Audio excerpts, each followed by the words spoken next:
कहाँ जाओगी जनक? आदित्य, हाँ क्यों कर रहे हैं आप ये सब? पता चल गया ना किस टाइप की लड़की हूँ, फिर भी ये पूछ रहे हैं कि कहाँ जाऊंगी मैं। जनक, सब कुछ देखने और समझने के बाद में इतना जान गया हूँ मैं कि मैं इस वक्त तुमसे गुस्सा नहीं हूँ,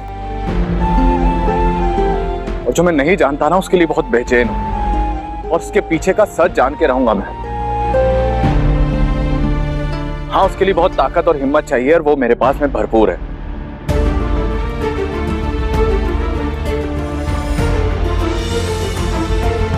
लुक जनक, हाँ ये बात बिल्कुल सच है कि वो मैसेजेस तुम्हारे फोन से ही आए थे, लेकिन मैंने आज तक तुम्हें फोन पर मैसेजेस करते हुए कभी भी नहीं देखा है। और अब पहली बार आदित्य के जहन में जो बातें हैं वो बोल रहा है, क्योंकि उसे समझ आ गया है कि झनक ऐसे अपनी बातों से पलटने वालों में से तो नहीं।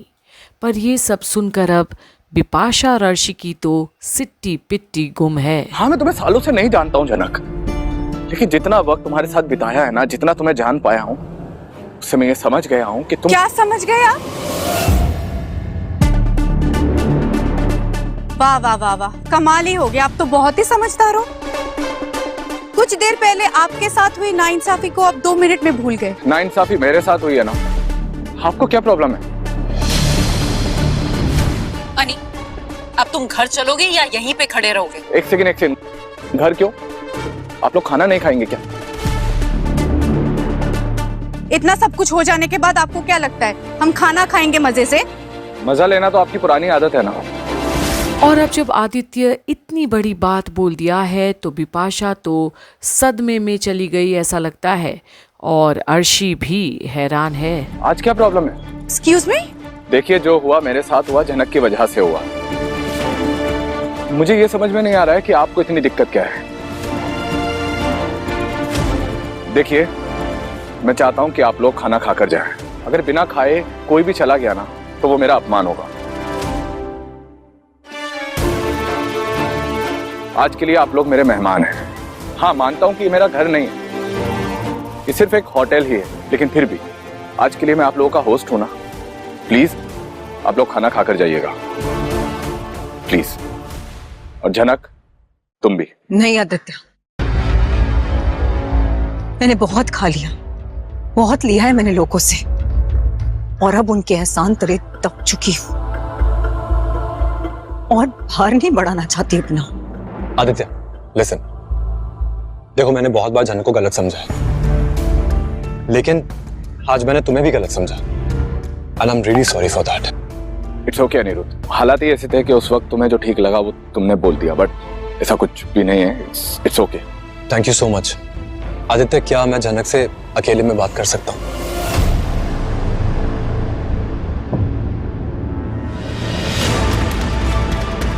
और अब अनी जब ये बोल बैठता है सबके सामने आदित्य को, तो एक बार फिर गुस्से में भी है झनक और नाराज भी अनी से।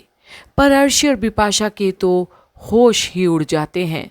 आदित्य से परमिशन क्यों ले रहा है अनी, और अकेले में ही क्यों? स्मॉन यार अनिरुद्ध, तुम्हें मेरी परमिशन की जरूरत है क्या? ऑफ कोर्स तुम बात कर सकते हो। अच्छा, अब एक रिक्वेस्ट मैं तुमसे करना चाहूंगा जनक, प्लीज तुम यहाँ से अकेली कहीं मत जाना। आई नो कि मेरा तुम्हारे ऊपर कोई हक नहीं है, लेकिन तुम्हारा दोस्त हूं ना, इस नाते एक जिद तो रख सकता हूँ तुम्हारे सामने। प्लीज अकेले मत जाना। कल के साथ अभी भी इतना बड़ा हादसा हुआ है, बाहर जाने में रिस्क है जनक। खतरा तो हर जगह है मेरे लिए।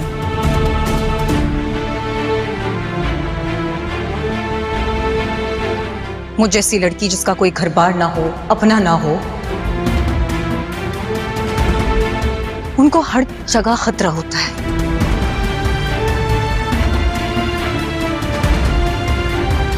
एक ही बात है हमारे लिए कि घर में रहें या बाहर सड़क पे रहें, खतरा तो रहेगा ना। और अब तो तंज मारे बगैर झनक भी नहीं रहती। आखिर जो कुछ किसी और के साथ नहीं होता वो हमेशा उसी के साथ क्यों होता है? लेकिन एक वादा जरूर करूंगी आपसे कि मैं मरूंगी नहीं।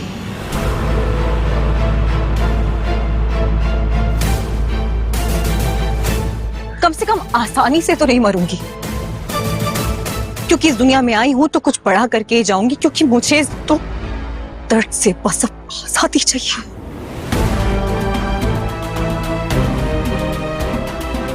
हाँ जनक, ऐसा ही होगा। और अब आदित्य की इन बातों से झनक भी समझ जाती है कि अब आदित्य उसके लिए उसके साथ एक अच्छे दोस्त की तरह हमेशा खड़ा रहेगा। ठीक है, तुम दोनों आराम से बात कर लो, मैं तुम्हारा अंदर इंतजार कर रहा हूं।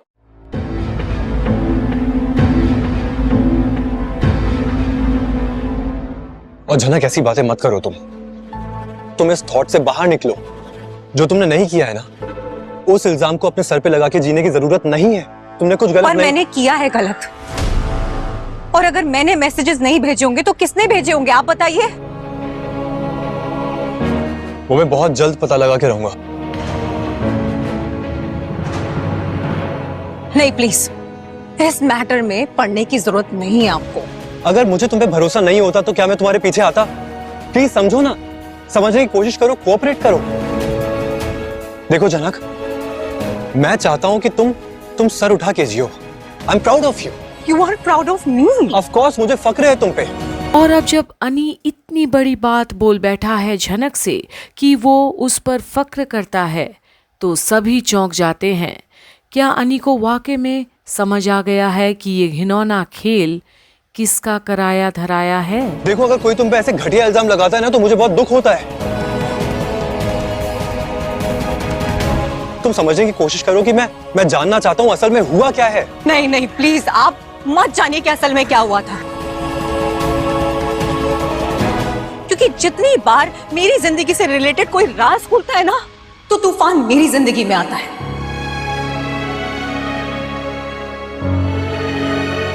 और मैं अगर यहाँ से जा ही रही हूँ तो मुझे नहीं जानना है कि क्या हुआ, क्यों हुआ, किसने हुआ। अरे बार बार मैं ही क्यों अपनी परीक्षा दूं? आपको समझ में आ रहा है ना कि मैं अकेली हूँ, दुनिया में मेरा कोई नहीं है। माँ छोड़ के चली गई, पापा छोड़ के चले गए,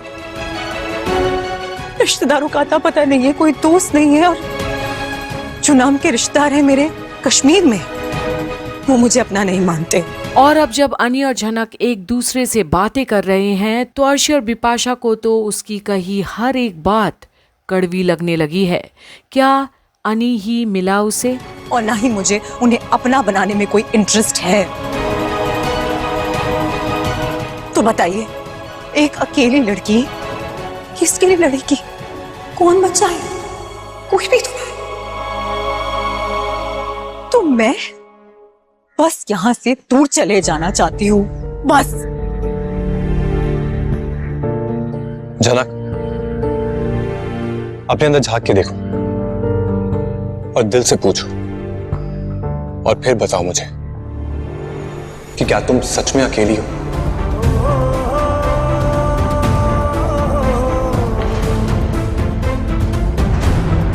क्या तुम्हारा और कोई नहीं?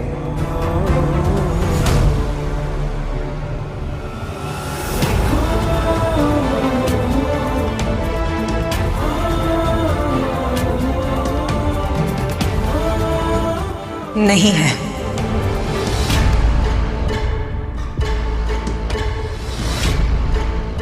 ये तुम नहीं, तुम्हारा ईगो बोल रहा है। सिर्फ और सिर्फ तुम्हारा ईगो। और जिस अनिरुद्ध को हार मानने की आदत नहीं, खासकर प्यार में, वो अब झनक की ये जवाब पर ही जवाब देता तो है, पर अब क्या झनक को ये जवाब मंजूर है? खासकर जब अनी अर्शी के सामने बोल रहा है, उस अर्शी के सामने जिसे थोड़ी देर पहले उससे ही कंपेयर कर रहा था। तो क्या अब भी झनक अनी की खातिर जाएगी अकेले में सुनने के लिए कि वो क्या बोलना चाहता है? ये देखने के लिए बने रहिए कंप्लीट बॉलीवुड पर आगे की झनक की सारी अपडेट्स में।